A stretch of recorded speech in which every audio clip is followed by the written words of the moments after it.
En octobre 2014, une femme de ménage est arrivée au domicile de la famille Ruby, où elle travaillait depuis 20 ans.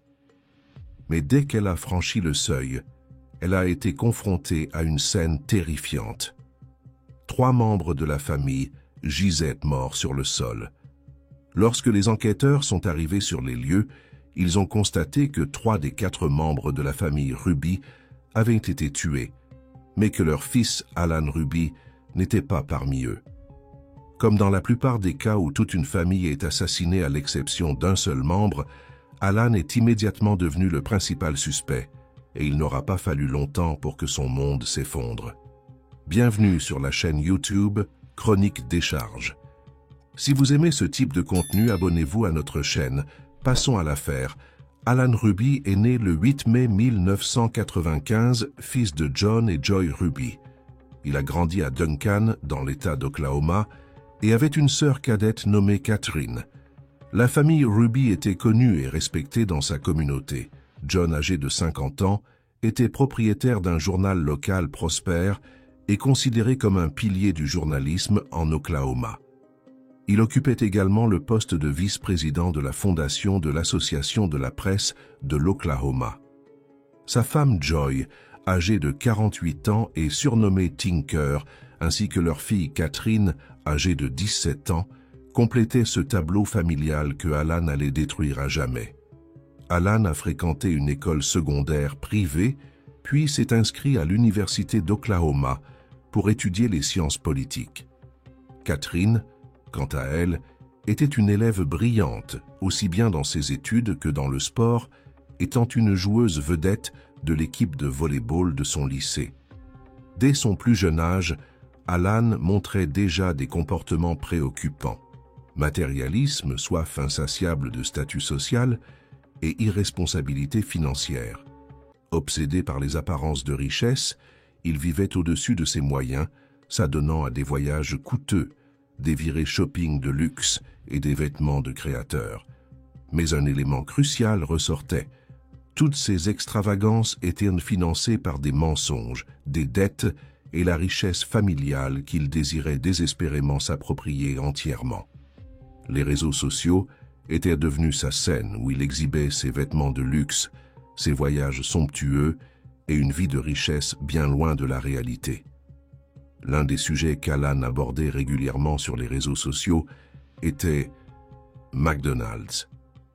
Il semblait presque obsédé par cette célèbre chaîne de restauration rapide. Il exprimait si souvent son amour pour McDonald's en ligne que cela était devenu l'une de ses marques de fabrique. Même lorsqu'il voyageait, il ne s'intéressait pas à la cuisine locale. Au contraire, il allait systématiquement découvrir le McDonald's du pays où il se trouvait. Évidemment, les produits proposés dans les McDonald's à l'étranger peuvent être très différents de ceux servis aux États-Unis. L'auteur du récit donne d'ailleurs un exemple personnel. Il vit aux Pays-Bas et estime que la nourriture dans les McDonald's néerlandais est étonnamment de bonne qualité. Alan avait l'habitude de tester les différentes versions internationales des produits McDonald's et de publier ses avis en ligne, même s'il n'avait que très peu d'abonnés. Peu de gens s'intéressaient réellement à sa vie privée, mais Alan se comportait comme une célébrité. Ce n'était qu'un fragment de l'illusion dans laquelle il vivait. Au fil du temps, l'industrie de la presse écrite a commencé à décliner. L'Internet a pris le dessus, et les revenus de la famille Ruby ont diminué. Ils ont compris que leurs finances ne pouvaient plus suivre le rythme de vie d'Alan, alors ils ont commencé à lui restreindre l'accès à l'argent. Mais à ce moment-là, Alan était déjà totalement dépendant. L'argent avait perverti son âme bien avant de le mener au meurtre. Il était incapable d'arrêter de dépenser pour des vêtements de marque et des accessoires de luxe. Ces dépenses étaient devenues incontrôlables jusqu'à le pousser à commettre des actes criminels contre sa propre famille. Le jeune homme est même allé jusqu'à voler la carte de crédit de sa grand-mère et a dépensé 4 891 $ lors d'un voyage à Paris. Lorsque ces dépenses ont été découvertes, alors qu'il était encore à l'étranger, la police l'attendait à son retour.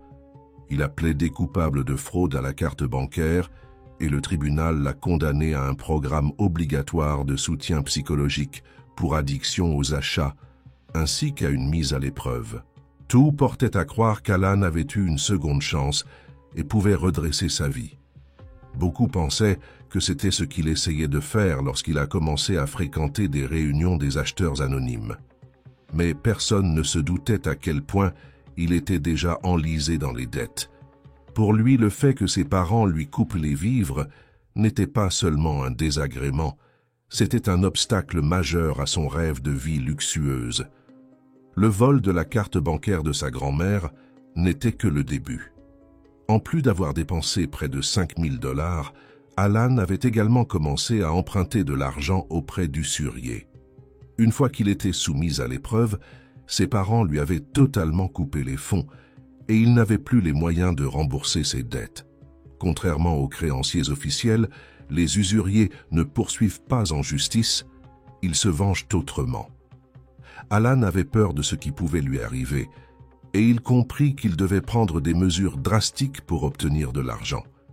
Il en était venu à la conclusion que le meilleur moyen d'obtenir l'argent qu'il convoitait était de tuer ses propres parents et de s'approprier leur patrimoine ainsi que l'argent de leurs assurances-vie. Mais il ne souhaitait pas partager cet argent avec sa sœur, il avait donc décidé de la tuer, elle aussi. Au début du mois d'octobre 2014, Alan s'est introduit discrètement sur la propriété de ses parents et a volé un pistolet de calibre 9 mm dans le camion de son père. Il a également pris la carte bancaire de sa mère. John a vite remarqué la disparition de l'arme et a contacté la police pour signaler le vol. Il a même mentionné qu'il soupçonnait Alan d'en être l'auteur, bien qu'il ait probablement cru que son fils avait revendu l'arme pour de l'argent liquide. Il ne pouvait imaginer que ce même fils allait bientôt massacrer sa propre famille. Le 9 octobre, Alan a garé sa voiture dans une ruelle derrière la maison familiale. Il est entré par la porte arrière et a tiré sur sa mère. Après qu'elle soit tombée au sol, il a tiré une deuxième fois. À ce moment-là, Catherine était dehors en train de laver la voiture. En entendant les coups de feu, elle est rentrée pour voir ce qui se passait. Alan l'a alors abattu d'une balle dans le dos. John n'était pas encore rentré. Alan l'a donc attendu, restant assis dans la maison, alors que sa mère et sa sœur gisaient mortes sur le sol. Cette scène ne semblait pas le perturber. Il était tellement obsédé par l'argent, les vêtements de luxe, les voitures coûteuses et les voyages extravagants, que tuer sa propre famille n'était pour lui qu'un obstacle à franchir. À ses yeux, c'était un faible prix à payer pour continuer à vivre la vie dont il pensait être digne. Il était tellement convaincu de la légitimité de ses actes qu'il estimait que ses parents l'avaient trahi en lui coupant les vivres. Ils lui avaient retiré, selon lui, la vie qui lui revenait de droit, et ils étaient donc responsables de leur propre mort. Alan était complètement consumé par son narcissisme et sa cupidité. Plus d'une heure plus tard, lorsque John est finalement rentré chez lui, Alan lui a tiré dessus à 2 reprises. Il a ensuite désactivé méthodiquement le système de sécurité de la maison, emportant l'enregistreur numérique ainsi que l'arme du crime. Après cela, il est retourné dans sa résidence universitaire, a récupéré son téléphone portable et est parti pour Dallas, où il a passé le week-end. Les caméras de surveillance l'ont filmé à son arrivée à l'hôtel, où il a payé son enregistrement avec la carte bancaire de sa mère. L'horreur de ses actes ne semblait pas l'avoir atteint. Tandis que les corps de ses parents et de sa sœur gisaient encore chez eux, Alan se prélassait dans le luxueux hôtel Ritz-Carlton de Dallas. Sur les réseaux sociaux, il publiait des photos de lui assistant au match annuel entre les universités d'Oklahoma et du Texas, se vantant de son style de vie luxueux et faisant la fête avec ses amis. Son ami Steven Berman a plus tard raconté que durant ces jours-là, Alan riait et plaisantait, pendant que les membres de sa famille restaient sans vie dans leur maison. Le 13 octobre, la femme de ménage de la famille Ruby, Rose Marie Chavez, est devenue, bien malgré elle, messagère de la mort. Ce lundi-là, Elle est arrivée pour effectuer son travail habituel, mais au lieu de la routine quotidienne, elle est tombée sur les corps de John Tinker et Catherine, déjà en début de décomposition. Lorsque la police est arrivée sur les lieux, elle a découvert 3 corps, tous tués par arme à feu. 5 douilles de calibre 9 mm ont été retrouvées sur la scène du crime. En remarquant la présence de caméras de sécurité à l'extérieur de la maison, les enquêteurs ont été déçus de découvrir que les enregistrements avaient été supprimés. L'autre élément frappant, Alan était absent du domicile. Comme toujours, lorsqu'un seul membre de la famille survit à un massacre, il devient automatiquement le principal suspect.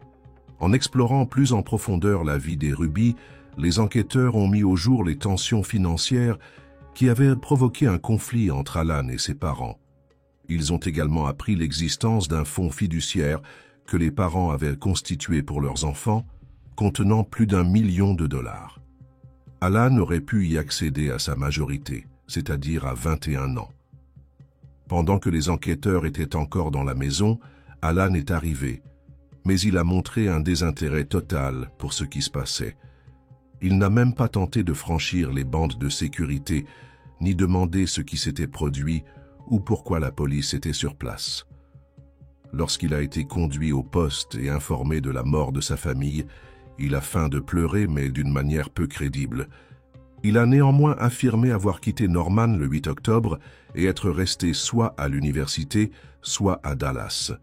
Les enquêteurs n'ont pas cru à son récit et l'ont placé en détention pour avoir violé les conditions de sa mise à l'épreuve en franchissant les frontières de l'État.